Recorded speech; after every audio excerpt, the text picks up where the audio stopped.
Hi guys, how are we doing? Today I would like to go through one of the key gymnastic movements within CrossFit, and that is the Kipping Pull-Up. Now, there's a few things you need to get into place to make sure you're doing this movement efficiently. So one of the things you want to do before we even attempt the Kipping Pull-Up is to be able to do pull-ups unbroken. Now we're looking around about 5 to 10 reps strict unbroken pull-ups before we go on to then learning the Kipping Pull-Up. Now, with the Kipping Pull-Up, the key part to get to this is the beat swing. Now there's many ways to do this, but I found a great way is to use bands as that tactical cue in order to make sure we're utilizing our hip movement. Now if we look at the Kipping Pull-Up as a whole, you're going to be on the bar. Here, we want to create that beat swing, and then from there into the Kipping Pull-Up like so. Now, one of the problems we run into is when people are doing the Kipping Pull-Up or even trying to get that beat swing is they try and generate momentum from their feet. So that's trying to swing the feet back and forward, which is not going to allow for that efficient, smooth movement of that Kipping Pull-Up. So for example, what we'd be seeing is a swing as opposed to a beat swing. So from here, you'll see the feet swinging forwards and back, forwards and back. And this is not going to allow you to string those reps together. Okay, so a great way to start to learn how to use the hips in this movement is to grab a band. So on the rack, we have 2 bands here, one on the back and one on the front. And all we're going to do is take one band from our back, one band at the front, like so. And we're going to hang from the bar just here. And from this point, you want to drive your hips forward into the front band and then drive your hips back directly after into the band at the back, like so.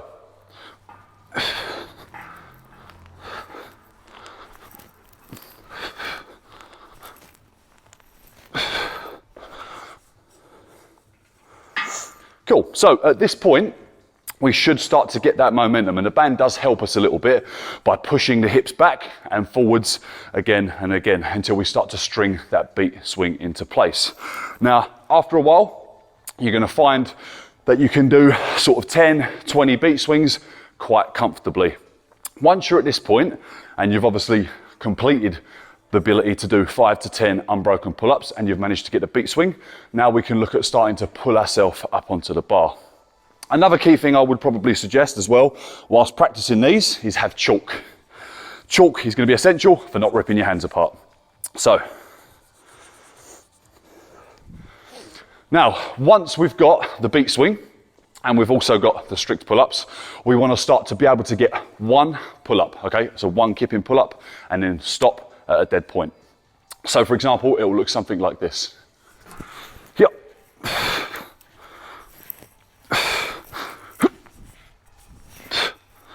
And you want to stop at the bottom, under control.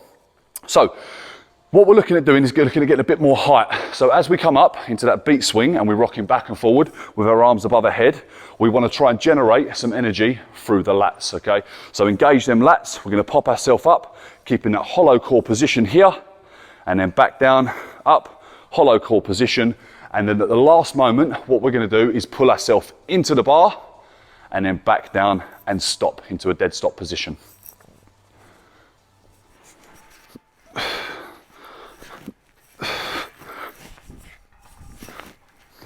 Like so.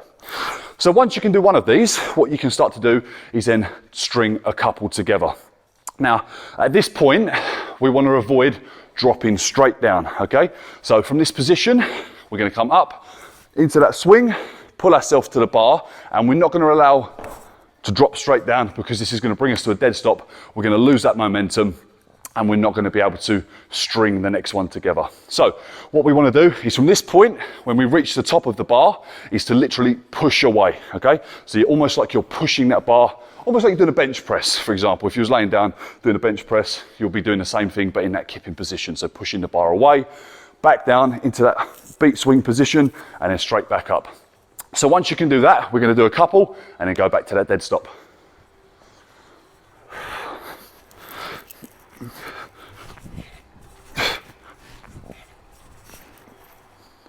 Like so.